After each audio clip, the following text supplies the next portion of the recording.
Captain by a hook with a red beard. Captain by a hook with a red beard.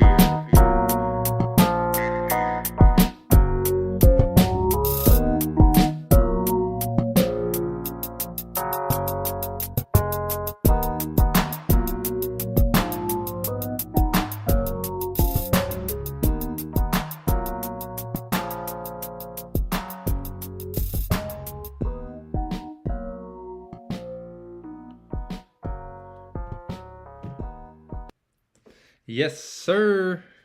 Is it brighter in here or is it just me? Man, switched out the lights in this room last night. The whole house is beaming. Welcome to Super Duper Tuesday, the last Super Tuesday of the season. Conference tournaments already kicking off around the college basketball stratosphere. Next week, we will be neck deep into conference tournaments. This will be the last Super Tuesday, as they call it. Man, the light really brings the red out in my beard. I always was like, they probably don't even believe I have a red beard. But when I go outside and hit the sun, the reddest beard you've ever seen. So, finally, living up to the name. I forgot where I was at. Got lost in the sauce. This will be the last Super Tuesday. This will also be my last top 10 college basketball rankings, according to this guy. The ASUN tournament kicked off last night. Second round will be kicking off tonight. Also joining them will be the Sun Belt Conference, the Patriot League Conference, and the Horizon Conference, all kicking off their conference tournaments tonight. By the end of the week, yes, I know, still a week and what's that? You got to carry the 5. A week and 5 days away from the bracket coming out. However, this weekend we will know some automatic qualifiers due to the winners of these smaller conference tournaments. It's a beautiful day, baby. You're listening to Captain by a Hook with the red beard, Rowan Donaghy, aka Rowan Dives, going live on the last day of February. March is around the corner. However, the madness appeared Saturday, Sunday, Monday. Today's Tuesday, right? Yes. Last night, buzzer beater in the ASUN first round, Bellarmine over North Florida. I know, I say Bellarmine wrong. Two things I have to say about that, and both of them are, who gives a hot hootin' rootin' tootin'? I'll learn how to say it when they deserve it. No, I really just horrible with names, horrible with words. My biggest fear coming into the sports talk show world was that I was gonna butcher 85% of people's names and 85% of school names that I am not used to. Great math guy, horrible enunciation guy, I guess. And it's kind of weird because my name is Rowan Donaghy, which nobody ever knows how to say just reading it. So that's why I don't feel too bad. I deal with it too, people. You will be all right. Anyway, jam-packed show for you guys today. Let's get it. I will do I think I said ACC breakdown, but I'm pretty sure I did that last Thursday. And if I didn't, I messed up somewhere. So I'm going to skip it. I have them all checked off, but I didn't check off ACC. So I'm kind of lost in my own sauce. Today I'm prepared to do the Big 12 because according to my math, I'm supposed to be done with this by Thursday, which would mean the Big 12 today, Big 10 on Thursday, and then we can go into the final weekend of the regular season and prepare for conference tournaments. Gonna be a whole heaping of fun. I will break down tonight's game. I'm gonna do the top 10 right now, and then I'm gonna jump into this Big 12 bracket breakdown for the tournament. I'm gonna go back and watch Thursday's episode and double, triple check that I took care of this ACC for you guys. If I did not, you might get a Wednesday show full of bracket breakdowns and ACC talk. I mean, you get a Wednesday show regardless. Monday through Friday, live on YouTube. Like and subscribe. It's Captain by a Hook with the Red Beard. But if I have to, I will break down the ACC Manana. So I'm gonna do Big 12 today. Give you my top 10.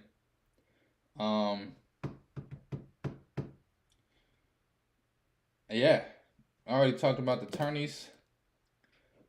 That's pretty much all I have. I have some Super Tuesday picks. I want to get into betting NBA. I bet on Thursday, Friday, Saturday, and Sunday to high success rates. However, yesterday and today, I really don't see any games that I like.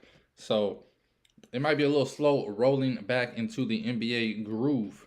However, just know there will be tons of NBA content and NBA bets coming to close out the season and moving into the playoffs. I always love betting series prices, especially when I can get underdogs in the first round. So we'll definitely get into the more NBA talk as the madness dies down towards the middle of March, late March. Well, I guess it starts in the middle of March, so April, baby. Last 2 months of the season.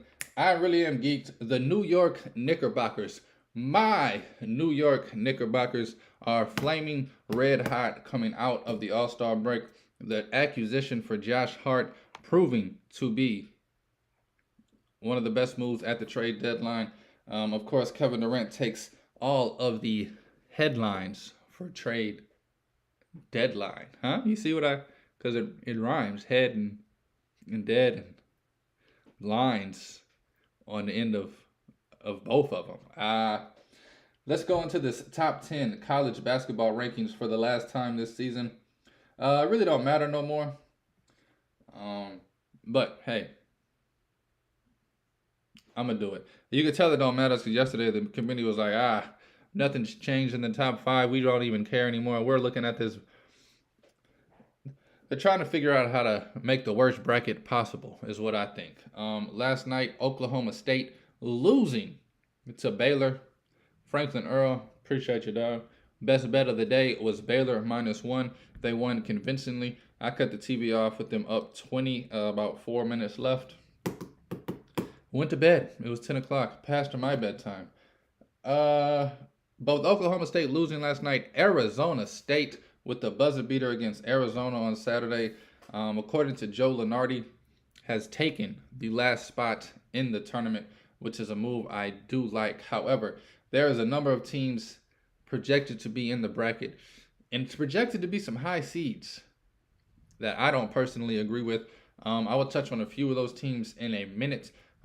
It's sad to say, but 2 or 3 of them are in the Big 12. The other sad thing before I even get to that and get to this, I do a morning show, which means I'm usually earlier than all the news coming out. And I am 99% sure today, around 1 or 2, there's going to be a new bracket projection coming out. It usually comes out every Friday and Tuesday. So a lot of these numbers that I'm going to say don't really mean much. Like, I'm going to break down the Big 12 and tell you their projected seeds, which is literally going to change maybe by the time you watch this. If you watch this in the afternoon or when you get off work on your drive home. But I'm going to keep rolling with the punches. I'm going to give out the projections as they stand live right now. Again, they will change today. They would also change a few times before the bracket comes out. So none of this is set in stone. I did all of these breakdowns of teams just to kind of give y'all comparisons. When the bracket does come out, you could say, okay, West Virginia, here are their strengths, here's their weaknesses. They're playing NC State. Here's their strengths and their weaknesses. Let's look at this spread and number. See if we feel like we can take advantage of it. My favorite handicapper, your favorite handicapper's favorite handicapper, broke my heart yesterday. He was talking about Baylor and Gonzaga being teams he will not only not buy into in the tournament, but he will be most likely fading them depending on matchups. I actually like Baylor a lot in the tournament, so kind of made me a little nervous, man.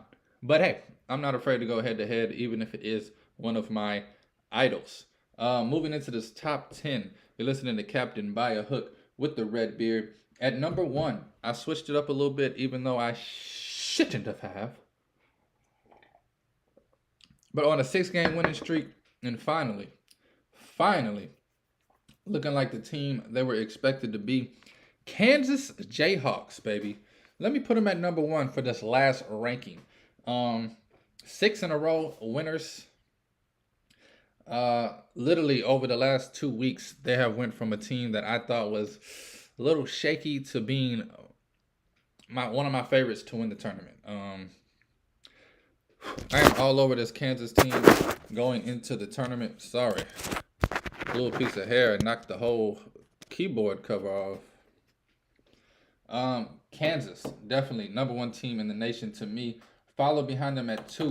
This team is a little shaky. I think eventually this team's mental fortitude will break, and who knows what will happen. I'm rooting for them, though. Unfortunate circumstances have been surrounding this team for months now. Give me Alabama at number 2. Kansas at number 1. Alabama at number 2. I wanted to put Houston at 2. However, Alabama beat them. Alabama plays a tougher schedule. Put Alabama at 2. And because of the second thing I just said with the tougher schedule, give me UCLA at number 3. Winners of the Pac-12 regular season outright already with 2 games left. UCLA has had a magnificent season against tougher competition. I love Houston. Love Houston and those players and that coach, Calvin Sampson. However, I'm going to put UCLA above them. I think in a head-to-head, UCLA be favored by 2 or 3, maybe even 4 or 5. Maybe it's pretty much even 1.5. But I would take UCLA over Houston. So give me UCLA at 3, Houston at number 4. Now this is where things get crazy, shaky, and all kind of words that you can describe.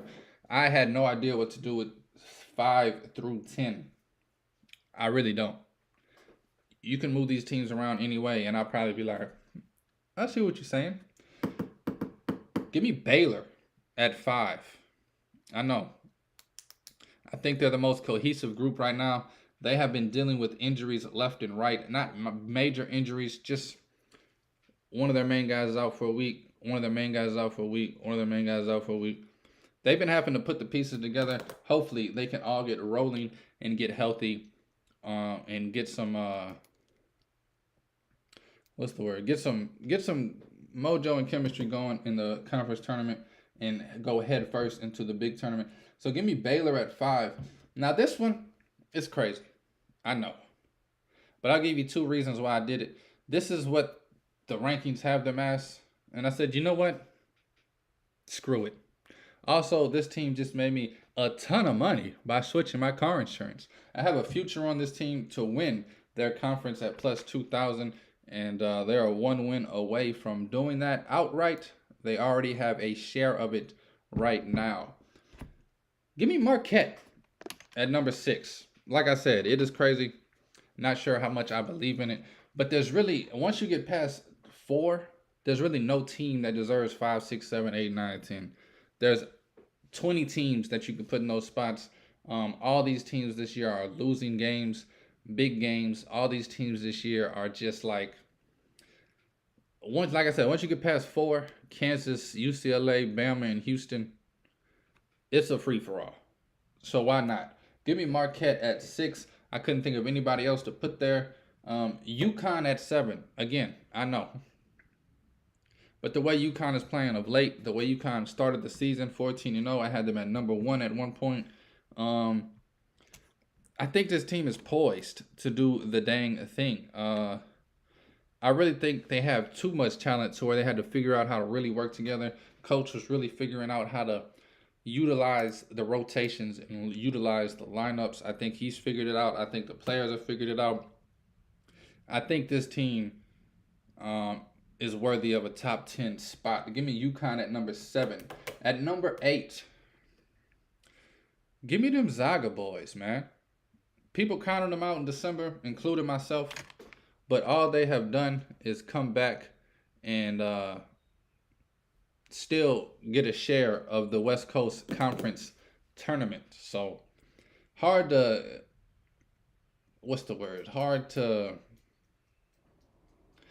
hard to discredit and discount what Gonzaga has done. They look amazing as of late. Their role players are stepping up. Their second and third stars, if for a better word, are definitely stepping up. Drew Timmy's experience finding his groove. Give me Gonzaga at number 8. At number 9, I probably shouldn't have dropped them this low. However, give me Arizona at number 9. Heartbreaking loss Saturday to Arizona State, depending on what side you are on. Yeah, Arizona at number 9. And at number 10, man, this team has been shaky to say the least. Saturday, losing badly. And by badly, they lost by 9. But I think that's pretty bad. Give me Virginia at the 10th spot. Also, I want to throw these two teams in there. I forgot to talk about them yesterday. They had a fantastic game of the year, if you ask me, and nobody watched. Saturday night, San Diego State and New Mexico. Down to the wire. I forgot to talk about them when I was talking about madness and buzzer beaters. San Diego State hit a 3-pointer at the buzzer to win the game by 1 against New Mexico.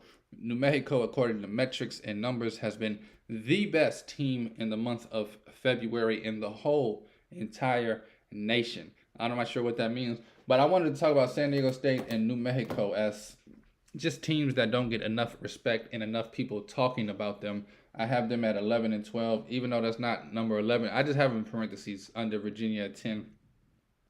Wanted to give them their flowers, give them their love. So that's Kansas, Bama, UCLA, Houston, Baylor, top 5. Marquette, UConn, Gonzaga, Arizona, Virginia, 6 through 10. Now, I'm going to try to do this as quickly as possible.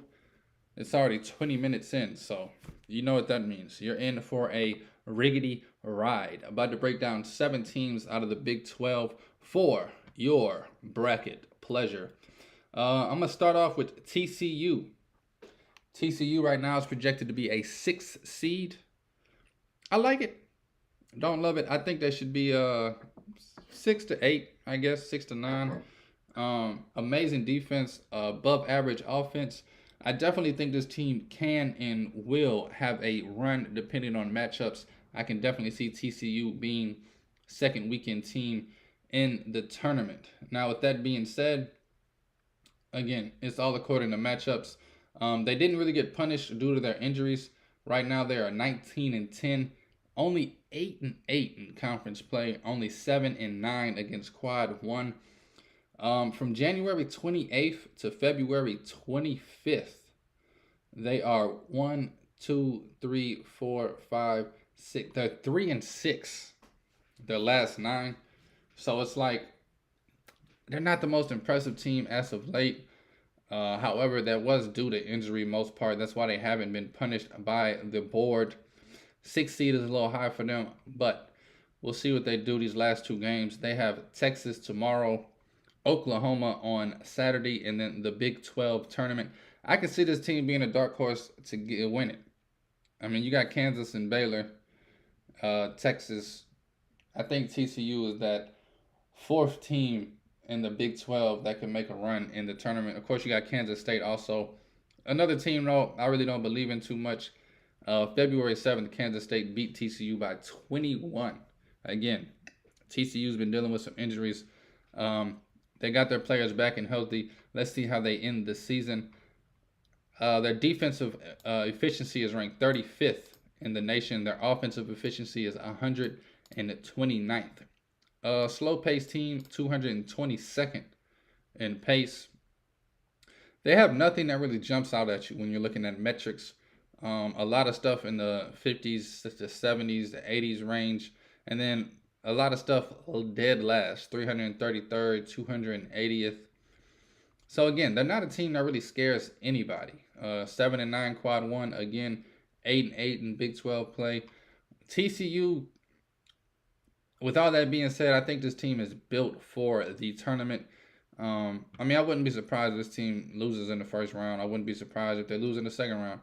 But I wouldn't be surprised if they're in the Elite Eight come the second weekend. They got some guys that can play. They got some guys that could step up. Also, my man JCP has made me fall in love with this team as he has fallen in love with this team. The one thing they do exceptionally well, they're top 30 in guarding beyond the three-point line. So that's a big thing in the tournament. A lot of shooters, a lot of teams kind of shoot their way into the next round.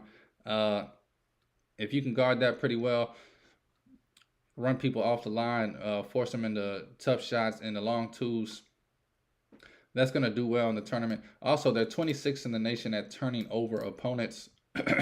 So they're going to cause some turnovers and they're going to guard the shooters, which are two things that will get you in the tournament going a pretty long way. They did beat Baylor on January 4th by 1 point when fully healthy. To that point, they were 13-1. Since then, they are 6-9. So, again, they've been dealing with injuries, but hey, a lot of people deal with injuries. Even with a banged up team, they still beat Kansas by 23 in the middle of all this ruckus. So, this team can definitely play. It all depends on what team shows up for them. Even this past week, they lost to Kansas. So, we'll see. They are definitely a team that you kind of got to wait and see. They have Mike Miles, of course, the guy who runs the show, averaging 18 a game. Two other cats behind him averaging 13. And then a bunch of role players averaging 5 to 9. Definitely a team I am excited to watch in the tournament. Moving on to West Virginia. Right now, they're projected to be an 11 seed. I don't know why this team is even projected to be in the tournament.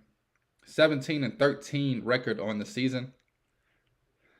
6-11 in Big 12 play. Quadrant 1, 5-12? Who? I don't know why West Virginia's in the tournament. I absolutely love Bob Huggins. Top 7 coaches as far as favorite coaches to me. Definitely love Bob Huggins. Have always loved what he has done with West Virginia. My biggest regret in my life, and I do it every year, is betting on West Virginia in the tournament. Every year they disappoint me in the first or second round. Some of the worst tastes in my mouth is just watching West Virginia and get that slapped in the tournament. But this year, I don't even know why they're in there. I don't know. I really don't. I have no idea what to tell you about this team. From December 31st to January 14th, they lost 5 in a row. Beat TCU again. That was when they was banged up. Then lost to Texas. Then lost to TCU while they were banged up. And then lost to Texas, Baylor, Texas Tech, and Kansas. Like, this team hasn't beaten anybody really on a level that's like, oh, okay. Like, a lot of their wins are quadrant 2, 3, and 4. They're 5-12 again in quadrant run. Again, they're only 17-13 on the season. They're 6-11 in Big 12 play. I just don't get it. Offensive efficiency, 72nd. Pace-wise, pretty average, 154. 171 in defensive efficiency. Nothing stands out on these metrics. I'm not even going to talk about this team much longer because I don't even think they should be in the tournament. I don't know. Let me see that. They play Kansas State and Iowa State to close out the season, which, I don't know. This is weird. I think this is a typo, but apparently they play Kansas State on March 4th and Iowa State on April 8th. It's definitely wrong. It's probably March 4th and March 8th. I don't think that's right either, though. Because conference tournaments start around the 8th. I don't get it, bro. Sometimes this website, I go to like 3 or 4 websites to get my stats and metrics, and sometimes this one is really just like, get some proofreaders, you know? They be throwing me the bleep off sometimes. I see one weird stat like that, and now the whole operation is throw it in the trash. Moving on, I'm going to try and run through these as quickly as possible. The bigger conferences, y'all watch all day, every day. If you don't watch it, that's why I do it. But I try to put more emphasis on the teams that people have no idea about. Kansas State. This team was hot as fish grease to start the season. They have stumbled a little bit since February on a 3-game, on an impressive, I will say impressive, 3-game winning streak right now. It looks like they have Oklahoma and West Virginia to close out the season this week. Definitely excited, man, about Kansas State. They're a team that I said on this show. I mean, if y'all watch, I said in January, this team is going to be a Sweet 16 team, and you can mark my words. Keontae Johnson will lead them to the promised land. However, I'm kind of taking that statement back a little bit. This team is definitely a little shaky. However, they are 22-7 on the season, 10-6 in Big 12 play, and an impressive 9-6 Quadrant 1. 2-3-4. They are 13-1. So a lot of 15 games in Quadrant 1, and they got a winning record, 22-7 on the season. You can't be mad at it. This team is defensive powerhouse, top 40 in defensive efficiency at 39, 160th in offensive efficiency. They got some guys they can go to, though, that can get buckets when they need them most. I love their pace of play, 211th. I like slow-paced teams in the tournament. I feel like it just gives them a better chance to stay composed. Teams that like to run and gun and live and die by the quick shots, if they're not falling in the first couple minutes, they're going to go down by 10 quickly, and then it's all about mental fortitude if they can even get back in the game. Another 5-10 minutes of the shots not dropping. They down 17 at the half. It breaks a lot of teams. So I do like slower paced teams because even if you're off and you're not hitting shots, you control the pace. You're trying to get good quality shots. You might only be down by 7-5 at half, and you can regroup. Again, none of these teams in the Big 12 really have anything jumping off of paper at you. I think the Big 12, everybody talks about it being one of the best conferences in the league this season. I don't agree with that. There's 4 or 5 conferences I would put above the Big 12. I don't know. Big 12 and ACC is having a down year. I think the Big 12, though, how do I say this? It's not like they have a bunch of teams that reached A status. They just have a bunch of teams that are on B and C status fighting it out. Kansas finally jumped back up to the A line. Baylor, I think, is on that A line. But it's not like they just came out firing. I don't know. I don't think the Big 12. I think the Big 12 is overrated, is what I'm saying, this season. They usually are not overrated. They're usually a 2-head horse in Kansas and one other team. But this season, for some reason, everybody's talking about them being one of the toughest schedules. None of these teams have metrics that impress me. There's not even anything, honestly, that I would even say. Sorry. I gotta respond to this text real quick.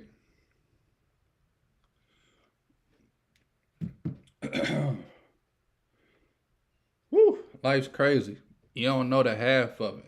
Hey, you don't know about that Dobbs, man. That TR, they are 12th in guarding the 3-point line. That does jump out at me looking at this. So again, another team, top 40 in defense and slow pace. They will have a chance in every game they play in the tournament. Man, I don't know what's going on. Out of nowhere, I just got hot, stuffy, nose. Moving on to Kansas. Now this team I like. 24-5 overall on the season, 12-4 in conference play, 15-5 in quad one. My biggest thing about Kansas was early in the season, they were winning a lot of close games, 2 to 5 point games, winning games by 1 point. So I said eventually they're going to start losing those games. But I'm actually glad that they had that experience to learn from and grow from. Going into the tournament, I trust this team in close game situations. I think Kansas is poised to make another run at the title. Honestly, 6-game winning streak in impressive fashion, beating the likes of Texas, Oklahoma State, Baylor, TCU, and West Virginia. Although West Virginia put up a fight, that's probably why. I don't know. West Virginia puts up fights in a lot of games because of Bob Huggins and great coaching and great defensive schemes. It's probably why they're going to be in the tournament even with a losing conference record and an almost 500 overall record. Now, Kansas, even with saying all of that, none of their metrics even jump out at me. They have no metrics. They are 52nd in defensive efficiency and 35th in defensive effective field goal percentage. But other than that, they guard inside the arc pretty well. I mean, they're 66th in the nation at guarding the 3, 39th in the nation at guarding the 2. Defensive team, people don't really look at them as a defensive team, but they do have an above average defense. A lot of length. Not really big men wise, but a lot of length on the wings. They got Wilson and Grady Dick, 2 long physical guards, swings that can guard. They have athletic big men, but not like just a 6'11" tree. They have some 6'8", 6'9" guys who can jump out the gym, touch the top of the backboard, and throw you in the back stands. Pretty fast team, a little above average, I'll say, 92nd in the world nation in pace. I love what this team does, man. Sometimes they rely on jumpers a little too much, and so in the tournament, if they fall in love with that jumper, I'd be worried early. But they also have the fortitude. I think I said it last week. If they could run the offense through everybody except for Jalen Wilson and just get him the ball in motion, this team's winning the championship.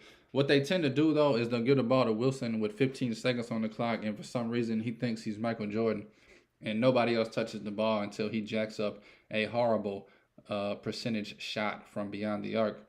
That is when they get in trouble. That is when they get down. But hopefully Harris and Dick can do most of the ball handling and facilitating, and Wilson can just catch and finish on cuts and jumpers.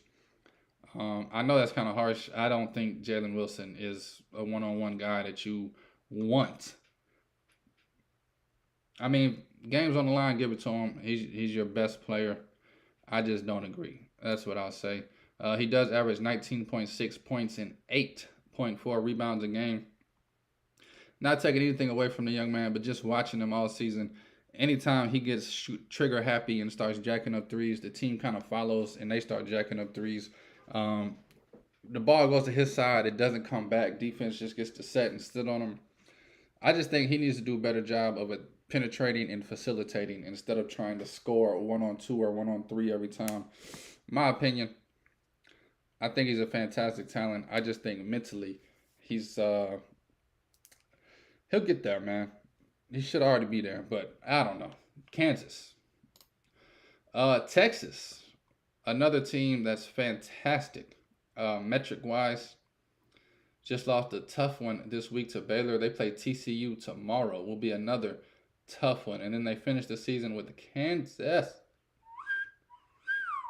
Texas will go through the gauntlet the next week and a half. But I think they're built for it, man. I think his name is Rodney Perry, interim head coach. Hats off to him for the third time on this show. He's done a fantastic job. Everybody in the nation, including me, though, and Chris Beard had his difficulties that he was dealing with and got let go, that this team would struggle, at least at some point. Never have struggled. They are one of the only teams in the nation with no back-to-back losses. 0 back-to-back losses. Every time they lose, they bounce back with a win are two. Again, 22-7 on the season, 10-6 in quad one play, and 11-5 in Big 12 play. Now, metric wise, this team does jump off of the paper at you. Slow pace, 335th pace in the nation, 62nd in defensive efficiency, 46th in offensive efficiency. They're like top 100 in everything on offense, and like, I don't know, 20th in the nation in turning people over. Again, Big 12, none of these teams really like excite me.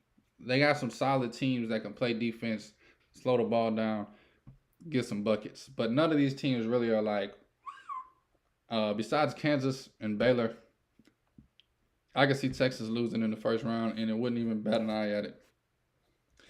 But they do have some cats, man. I love Marcus Carr. I've loved him since he was at Minnesota in the Big Ten, which is my favorite conference. I love Big Ten basketball. That's why I saved them for last. I will break them down on Thursday. But 46, I think I said that in the nation, offensive efficiency. Texas is a very dangerous school, man. They slow the ball down. They win a lot of games, nitty and gritty. But they can score, though. They can put up 80, 90 if they need to. They lost a shootout on January 3rd, 103-116 in regulation. No overtime in that game for them to get to 219 points combined, which is unheard of. They are 10th in net rankings, 11th in RPI rankings. RW rankings, they are 8th in the nation. I do love Texas. I will be rooting for them. However, I don't know if they have... they got the experience and they got the guards. So we'll see what happens in the tournament. I'm going to do Iowa State before I do Baylor because I forgot. I didn't tell y'all anything. Kansas State is projected to be a 2 seed. Wild. West Virginia is projected to be 11th seed. Wild. I don't agree with any of these. Kansas 1 seed. I do agree with that. Texas projected to be a 2 seed. Like I said, some of those will change. Iowa State is projected to be a 4 seed. You got to be kidding me. This team has been ranked all season. I don't agree with that. This team is projected to be a 4 seed. I don't agree with that. I think Iowa State and West Virginia should be on the fringe of not even in this tournament. And somehow Iowa State is projected to be a 4 seed and West Virginia projected to be 11 seed without even having to do the first 4 out, last 4 play in, or whatever the heck they call that new they did a couple years back. Tell them I'm an old head because I still haven't bought into the Tuesday, Wednesday games of the tournament to get in the tournament. Like, I don't know. I think it sucks for the kids. But let me tell you what this team, Iowa State, is. They're 23rd in defensive efficiency. They are first in the nation in turnover percentage on defense, like causing turnovers, not them turning the ball over. And then after that, they are abysmal. If they don't turn you over, they are easy to score on. 330th in the nation in some of these. 122nd in guarding the 3. 158 in guarding the 2. Man, what the heck is going on?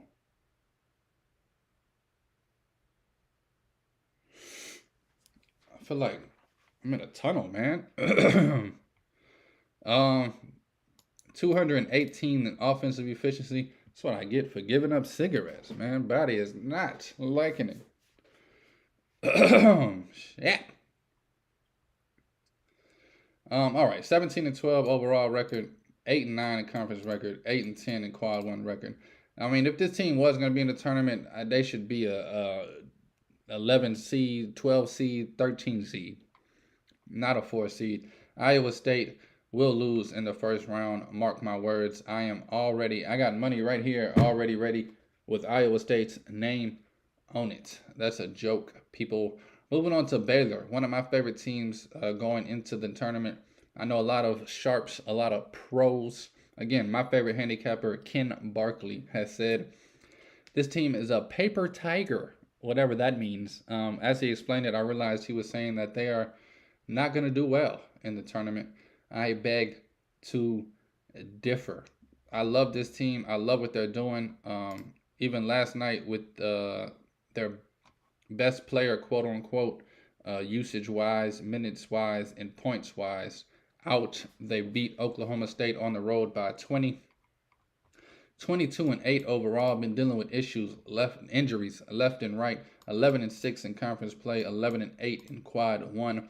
Undefeated in quads 2, 3, and 4. This is why Ken Barkley does not believe in them. They are 17th in the nation in offensive efficiency, 209th in the nation in defensive efficiency, which I don't know. I think they can step their defense up. Last night, watching them rotate, and I don't know. I liked their defense last night. Of course, it was Oklahoma State. Can't put too much bearing on that. Offensive rebounding, they're 14th in the nation. Love it, man. Other than that, though, nothing really jumps out. They are 55th in the nation in effective field goal percentage, 140th in the nation in pace. They have beautiful sets, though, man. Scott Drew, he knows how to draw up some plays. They have a lot of backdoor action where they set it up, wide open layups. I like how they rotate and trap on defense. I've never really seen a defense rotate and trap the way that they do. They'll end up with 4 or 5 players literally right there around the ball, leaving guys wide open on the backside. However, active hands, it's hard to find those guys, and it ends up usually causing a bad pass. But they are quick on the rotation. If you do swing the ball out, they get back and they play. I think they're pretty good defensively. They're 209th according to efficiency and metrics. But I think man-to-man, straight up and down, this team is a lot better defensively than they are giving credit for. A lot of huge wins on the season. They beat UCLA early, beat Gonzaga early, beat Kansas in January, beat Texas last week, beat TCU. I love this team better. This team might be one of my favorite teams. I think they're Elite 8. Nothing's automatic, nothing's guaranteed. But if I had to pick a spot in the tournament where this team gets to, it'll be Elite 8 at least. And they'll probably have a close game to make the Final Four, win or lose. I love Baylor. Honestly, my favorite team out the Big 12 behind Kansas. I do love Kansas. And that's the Big 12 bracket breakdown. You're listening to Captain by a Hook with the red beard. It's Rowan Donaghy, a.k.a. Rowan Dives. Getting into my tonight's picks, it is Super Tuesday, the last Super Tuesday of the season. I have 2 picks for you guys. I'm going to give out one, and then I'm going to let my man Franklin Earl give out the second.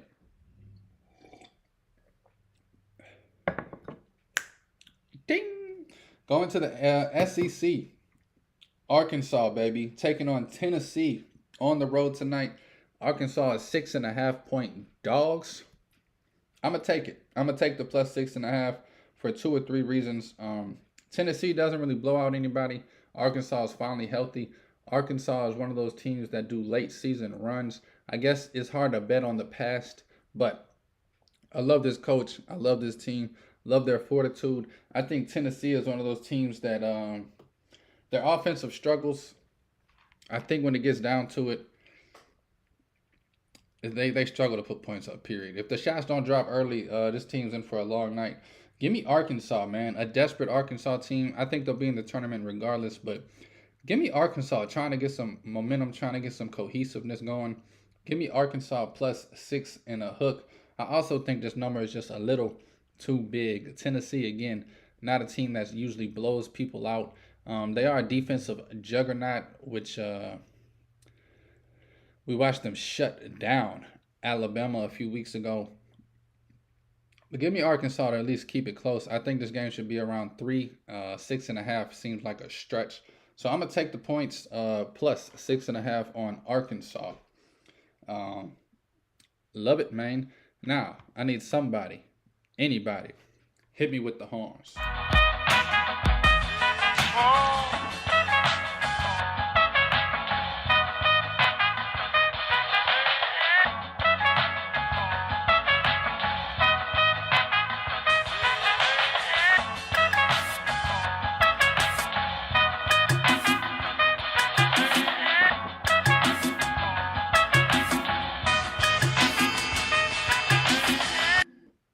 Franklin, Earl, Beard,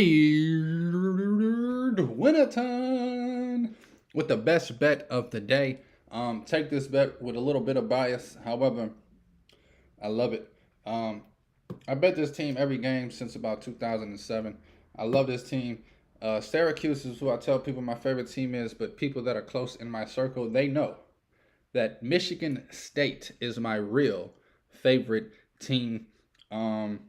Michigan State, love them to death. Literally my favorite team. Not exaggerating, not joking. I said all that to say this. Give me Michigan State -3 and a hook, taking on Nebraska tonight. After the collapse of Michigan State versus Iowa, I think this team comes out with a little extra pissed off, a little extra fire. Give me Tom Izzo intensity to rub off on these guys. I love Michigan State squad this year. Now I'm going to say this. Even though they are my favorite team, I don't always, when it comes to betting and when it comes to actual projections, I throw all that stuff out the window.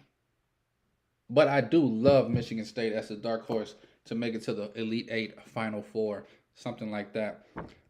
Their defense is impeccable and their offense is starting to click. I don't know how they collapsed against Iowa. I mean, I do. Missed free throws.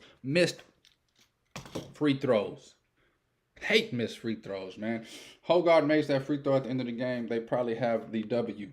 Anyway, long story short, give me Michigan State -3.5 taking on Nebraska tonight.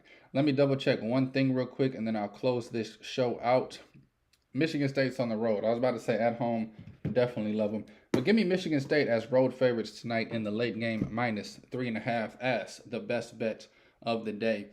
Thank you for listening. Thank you for watching.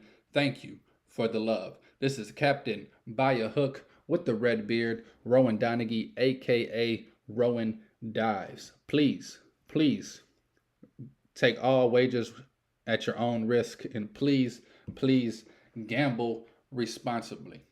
Dives.